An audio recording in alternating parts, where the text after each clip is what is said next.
beste parlementsleden, mesdames, messieurs, dames en heren. I had a dream. Een droom om alle ministers bijeen te brengen die mobiliteit en verkeersveiligheid onder hun bevoegdheid hebben. En die droom is, durf ik zeggen, vandaag uitgekomen. En ik dank u allen natuurlijk van harte vandaag hier aanwezig te zijn en wens u ook allen van harte welkom. Bienvenue à tous et merci d'être là. C'est vrai, il y a quelques années, I had another dream. Que la mobilité puisse être un projet, une réelle compétence européenne, avec de beaux et grands projets mobilisateurs à ce niveau. Bon, aujourd'hui chez nous, elle est d'une compétence régionale, ce qui rend notre tâche pas plus facile, mais peut-être encore plus passionnante, ou même un jour, comme Pascal Smet me le disait, passionnée. Alors profitons de l'instant présent, c'est unique, et donnons à nos ministres et leurs représentants le plus grand temps de réponse possible afin que vous puissiez répondre aux questions que nous avons préparées. Mon introduction en sera d'autant plus brève, juste 3 messages. Un message concernant vos électeurs qui sont souvent, presque toujours, nos clients automobilistes. Un message concernant les entreprises grandes utilisatrices de mobilité. Et puis, bien sûr, un message concernant les décisions que vous prenez, que vous allez prendre concernant cette mobilité. Alors, commençons par vos électeurs, nos automobilistes.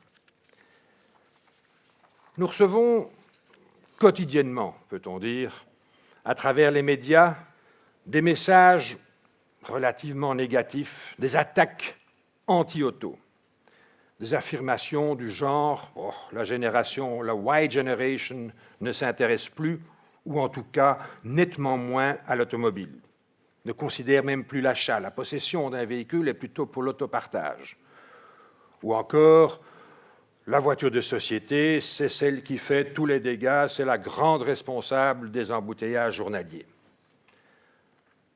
Alors, devant toutes ces affirmations, nous avons voulu, à la Fédération, chez FEBIAC, vérifier d'une façon un peu plus scientifique ce qu'il en était vraiment, et nous avons mené une grande enquête nationale sur 2100 consommateurs pour voir quelle était vraiment leur attitude, leur comportement d'aujourd'hui et plus difficile de demain envers la voiture. Les constats que vous pourrez lire sur notre site in extenso ou sur une brochure à la sortie, je vais essayer de vous les résumer en 2 slides. On constate qu'il y a 4 grands groupes de consommateurs. Le premier grand groupe de consommateurs automobilistes, qui représente 48% de la population belge, c'est ce que nous avons appelé le Suburban Car Supporters. C'est quelqu'un qui vit plutôt en dehors des villes et qui ne peut pas se passer de la voiture. Le second groupe, 35%, le Pragmatic Mobility Changers, c'est-à-dire celui qui, très pragmatiquement, comme souvent, je crois, vous tous, il roule en vélo, ou bien il va à pied, ou il est automobiliste, ou il prend un train. Donc, il est prêt à changer. Le troisième groupe, 13%, c'est ce que nous avons appelé les idéologistes Urban Mobility. Plutôt des gens qui habitent en ville et qui n'ont pas réellement besoin de leur voiture, ou même qui sont parfois contre la voiture. Et puis alors, il y a le petit groupe de 4% qui n'ont pas de véritable réflexion à ce sujet, qui sont peu intéressés par l'automobile.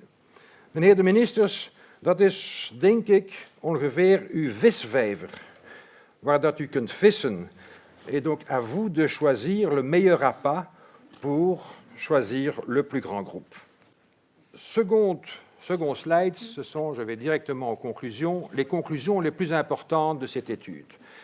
Mais j'ai envie de dire que la première conclusion, c'est qu'au fond, ça ne m'étonne guère, mais ça a été confirmé que le consommateur ne voit pas de réel changement de son comportement envers l'automobile dans les 10 années à venir. Second point, c'est que c'est vrai, nous le savons tous, la voiture continue à prédominer dans son besoin en mobilité. Chose plus étonnante, nous ne voyons pas de différence intergénérationnelle. À tel point que le quatrième point le dit, 80% des jeunes entre 19 et 24 ans ont ou auront leur permis de conduire. C'est vrai, avec un petit peu plus de nécessité, ils le prennent par nécessité, peut-être un peu moins que dans le passé, par passion ou par passion ou émotion. Et alors, on l'a vu, et je crois que c'est important, 40% de la population est pragmatique, est toute prête à prendre d'autres moyens de mobilité avec des critères bien spécifiques, des critères de temps, des critères de confort et des critères de coût, évidemment. Dat was voor de consument.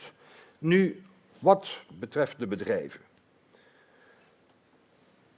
Mobiliteit en bereikbaarheid zijn van kapitaal belang geworden. Het zijn determinerende factoren geworden voor de inplanting van bedrijven. Mobiliteit is ook een zeer belangrijk aspect van, en we spreken er veel over voor het ogenblik, van competitiviteit. En vertegenwoordigt nu een kost waar men niet meer voorbij kan.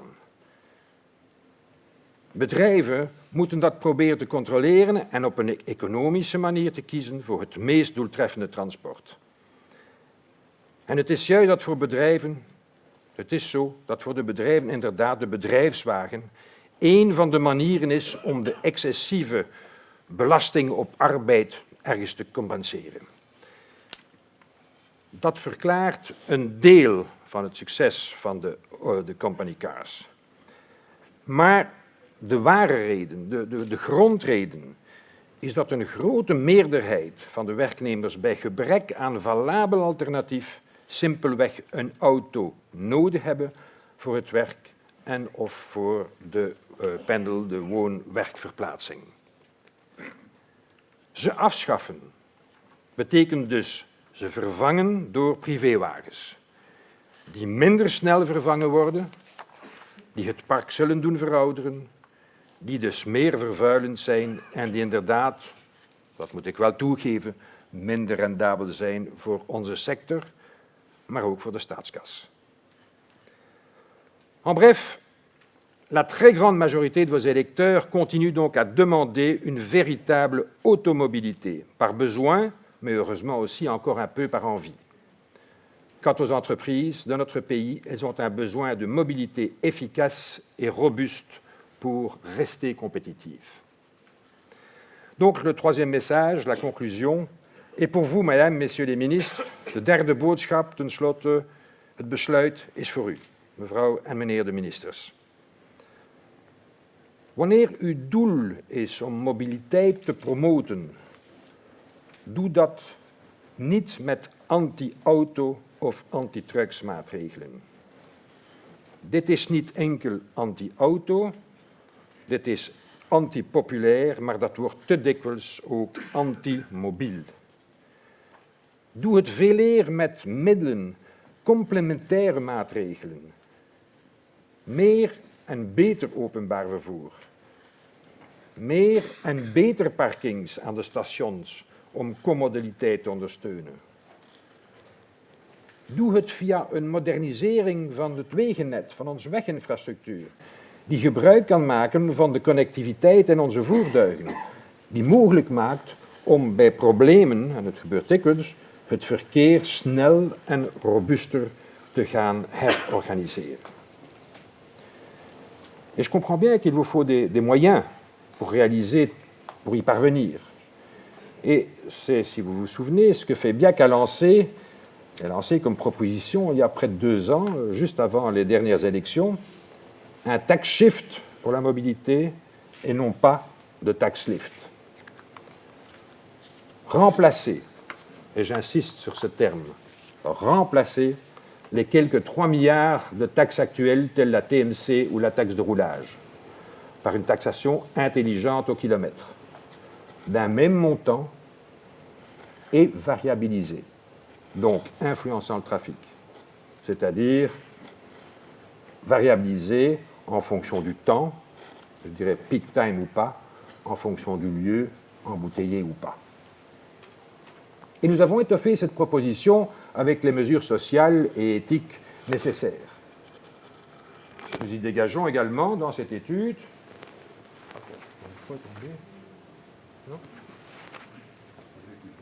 Bon, je parlerai plus fort si le micro est tombé. Nous y dégageons également des moyens indispensables pour les infrastructures routières, mais également pour les trains, trams, bus, parkings, deux roues. À condition, bien sûr, et ça j'insiste, à condition, bien sûr, de bien vouloir diriger ces recettes de la redevance kilométrique vers des investissements qui ont un rapport direct avec la mobilité. Dames en heren, laat ons nooit vergeten, 85% van de kilometers die gereden worden in onze huidige mobiliteit worden gedaan door auto's, trucks, motors. Dus ik zeg het, en ik zal het nog waarschijnlijk dikwijls herhalen.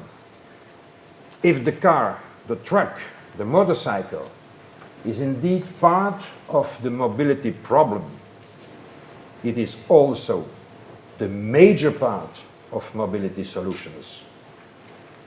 Please get the floor. Thank you.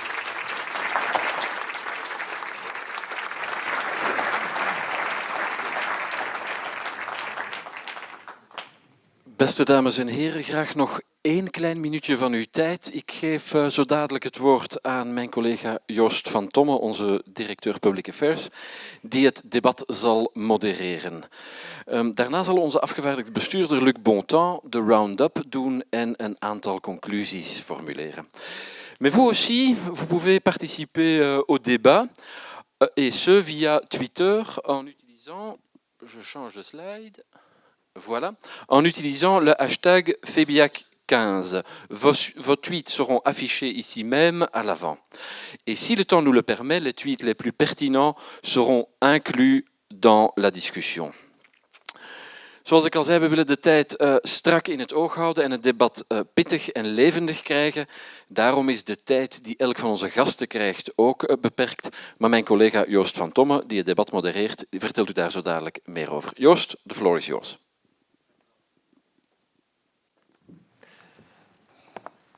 Dank u wel, Joost, mevrouw de minister, heren ministers, staatssecretarissen en kabinetsmedewerkers. Voor eerst bedankt voor het komen. Ik zou jullie graag willen uitnodigen. Je vous invite à participer au panel. Et donc, dans l'ordre chronologique, d'abord Madame Galland. On est très galant, donc on dit Madame Galland, je vous en prie. Ministre de la Mobilité, Belgocontrol et la SNCB en Belgique. Monsieur Prévost, monsieur le vice-président du gouvernement wallon, je vous en prie.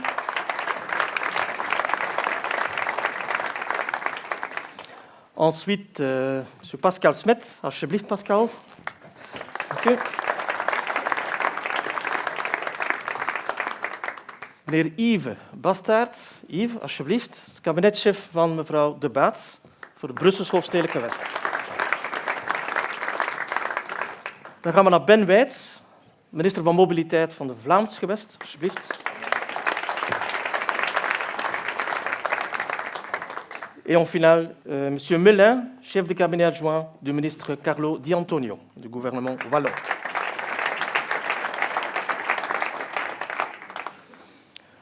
Voilà. Ready? Très bien. Latijn is een zeer mooie taal. Niet waar, meneer Wijts? Latijn is een universele taal. Quo vadis mobilitas. Vraag me niet het antwoord. La réponse va vous être fournie très bientôt par ses excellences. La FEBIAC est ravie d'être l'organisateur d'un vrai Conseil des ministres, un Conseil des ministres extraordinaire. On ne parle pas de budget ici, donc ça vous rassure. Il n'y a pas de limite au niveau budget, mais il y a une limite de temps. On sera sévère et j'appliquerai une démocratie appliquée et sélective. Ça veut dire que vous avez tous 12 minutes pour les 5 thèmes. Vous pouvez doser les minutes comme vous voulez entre les 5 thèmes, mais les 12 minutes sont 12 minutes. Ça veut dire après les 12 minutes, vous avez des mauvais points. On ne va pas les noter et on ne va pas être méchant. Maar c'est la réalité. De federale en regionale verkiezingen vielen samen, een unicum, vorig jaar in mei 2014. FEBIAC heeft een heel lijvig en heel substantieel dossier voorgelegd aan alle excellenties. Alle politieke partijen. Thema's van mobiliteit, fiscaliteit en u mag het allemaal bijraden, verkeersveiligheid enzovoort, staatshervorming. We zijn vandaag 1 jaar en een maand later en we gaan het balans opmaken. We gaan de balans opmaken van verkeersveiligheid, mobiliteit, intelligente fiscaliteit. FEBIAC staat voor een open dialoog, voor transparantie, maar ook voor, ik zou zeggen, een selectieve aanpak vanavond. Dus we gaan een selectieve democratie toepassen.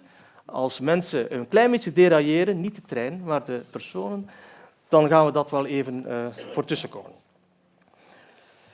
Donc, peut-être pour vous dire, j'ai dit à mes enfants que je jouerais le rôle du Premier ministre ou du ministre-président. Ils ont bien rigolé. Et ils ont dit, papa, c'est quand même une tâche facile, non? Il faut simplement orchestrer et diriger. Non, c'est quand même moi qui dirige le budget aussi, donc je dois ventiler un peu le budget et doser le temps. Ben voilà. Donc, si vous êtes prêts, fasten your seatbelts. Je crois qu'on peut y aller avec le premier thème.